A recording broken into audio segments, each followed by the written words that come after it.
संत सम्राट सदगुरु कबीर साहब ने मंच पर उपस्थित परम श्रद्धेय श्री सनात साहिब जी, श्री गुरु रमन साहिब जी, श्री सुबोध साहिब जी, सुधाकर साहिब जी, रहस साहिब जी, साध्वी बहन भुवनेश्वरी जी, राधा जी, फिर सज्जनों एवं देवियों तथा संत समाज,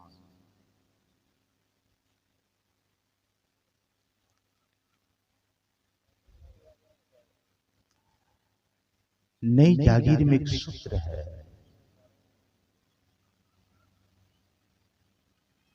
दुनिया चरित्रवानों की पूजा करती है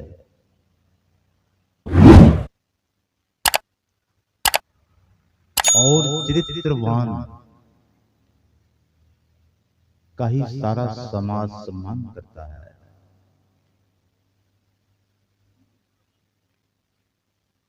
और चरित्र से ही व्यक्ति महान होता है।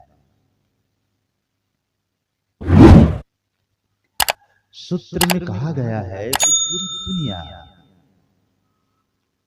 चरित्रवानों की पूजा करती है।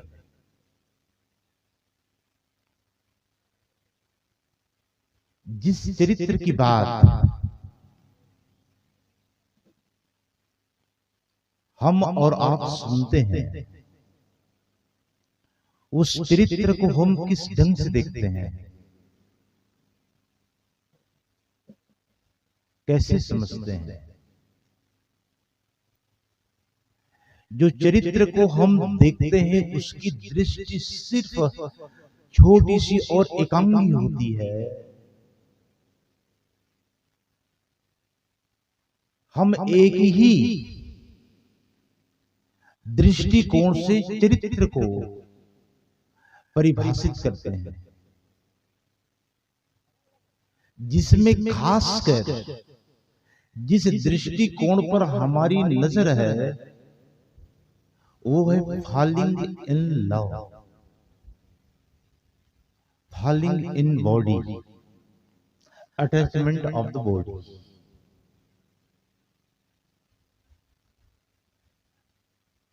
जो शरीर से शरीर का अस्तर है, जिस पर शरीर के लिए ही प्रेम में गिरना,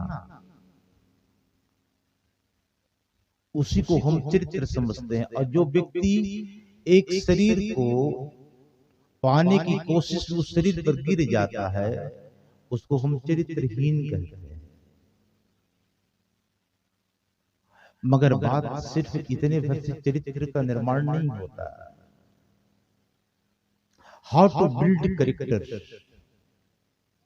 चरित्र का निर्माण कैसे करें। जो चरित्र का निर्माण है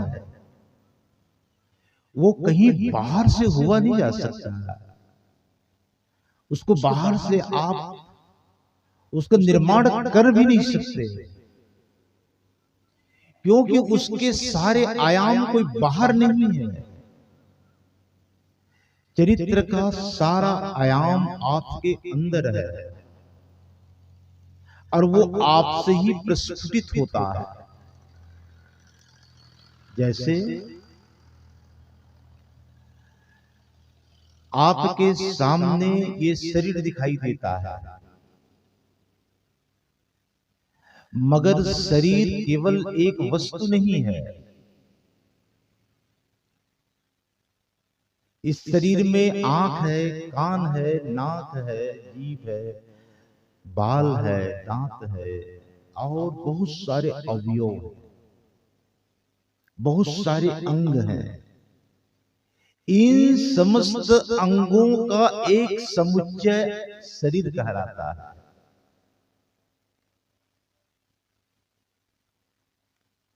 इसलिए तो इसके पार्ट्स कहे हैं। ये सारे अंग हैं, ये शरीर के पार्ट हैं। और समूचे जो अंगों का जो समूचे है वो शरीर कहलाता है। इसी तरह से चरित्र सिर्फ सिंगल नहीं है, इसके तमाम अंग हैं, एक से बढ़कर अंग है। इसमें मुख्य रूप से जो महासद्गुण है वो सारे महासद्गुण इनके अंग होते हैं। सत्य हो, दया हो, क्षमा हो, विवेक हो, विचार हो, गुरु भक्ति हो, ज्ञान हो, वैराग्य हो। और ये अष्ट महासद्गुण के अतिरिक्त जितनी भी नैतिकता है वो सारी नैतिकता उसमें समाहित होती है। इन का नाम चरित्र है।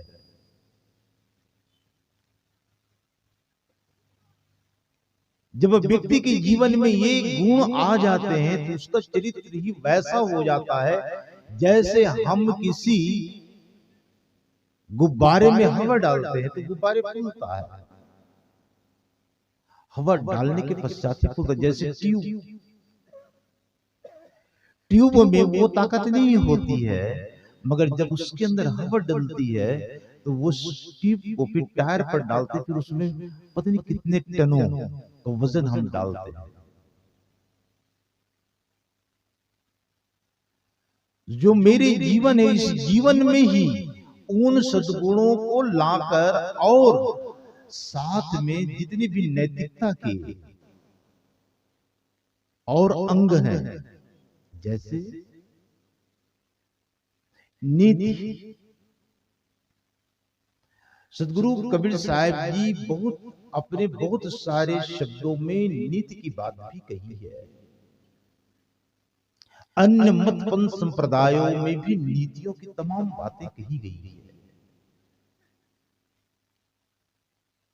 इस नीति में ही तो नैतिकता है। जब हम इसको अपने जीवन में लाते हैं उन नैतिकता को, तब फिर अंदर का चरित्र का निर्माण होता है। और जब ऐसे व्यक्ति हो जाता है जिसके अंदर में चरित्र समा जाता है तो क्या दुनिया उसकी पूजा नहीं करेगी? क्या जो व्यक्ति स्वयं चोरी नहीं करता है तब वो व्यक्ति दूसरे को भी कह सकता है कि तू चोरी न कर। जो व्यक्ति अगर स्वयं चोरी करते हैं और दूसरों को चोरी न करने की वो शिक्षा देता है, वो व्यक्ति धोखा दे रहा है। उस व्यक्ति के जीवन में जो चरित्र है वो चरित्र फिर प्रस्फुटित नहीं हो पाएगा, उसका अवतरण नहीं हो पाएगा। होने का सवाल भी नहीं हो सकता। छोटी बात कहूं तो आपको ध्यान में आ जाए। एक महिला अपने पोते को लेकर महात्मा गांधी के पास गई। महात्मा गांधी के समीप बैठकर उन्होंने कहा कि बापू जी, मेरा ये पोता है 10 साल का, गुड़ बहुत खाता है, कृपा करके इसकी गुड़ खाने को छुड़वा दीजिए। बापू जी ने कहा एक काम कर बहन, 15 दिन के बाद में आना। जब वो 15 दिन के बाद फिर पहुंची अपने पोते को लेकर, तब बापूजी ने कहा कि बेटा एक काम कर, तू गुड़ मत खा, गुड़ खाना अच्छी बात नहीं। उस माता ने कहा कि यही बात तो आप 15 दिन पहले बता सकते थे, फिर मुझे आपने इंतजार क्यों करवाया? बस इतनी ही बात बताने के लिए आप 15 दिन का समय लिया मुझसे। तब महात्मा जी ने सुंदर उत्तर दिया, जब आप इस बच्चे को मेरे पास से लेकर आए थे तब मैं गुड़ खाता था। जब मैं खाता था तो इस बच्चे को मैं कैसे मना कर सकता था?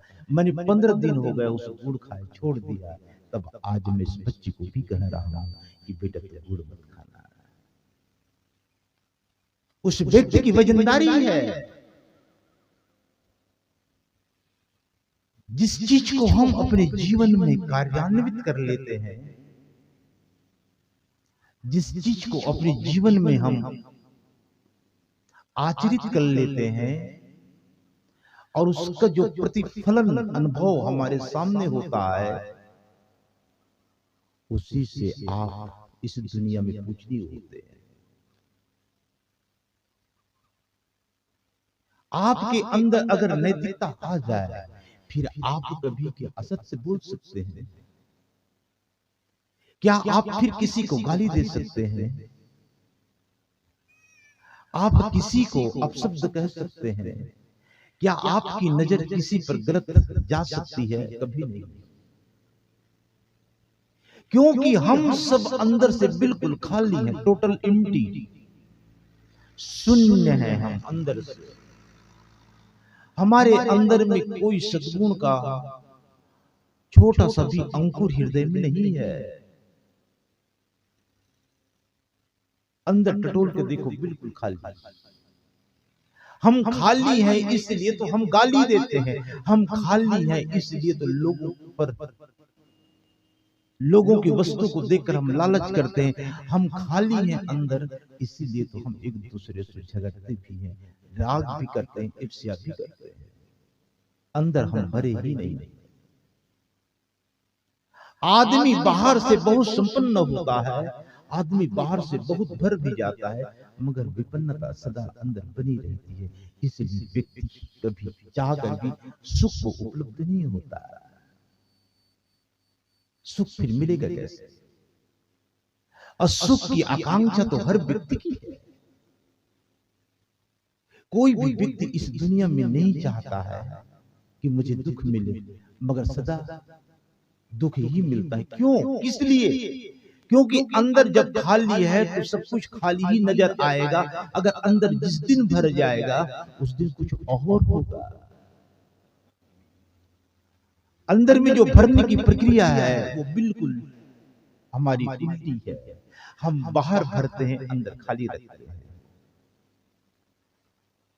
जैसे सदगुरु कबीर साहब ने कहा, औंधे घड़ा जल नहीं भरिया,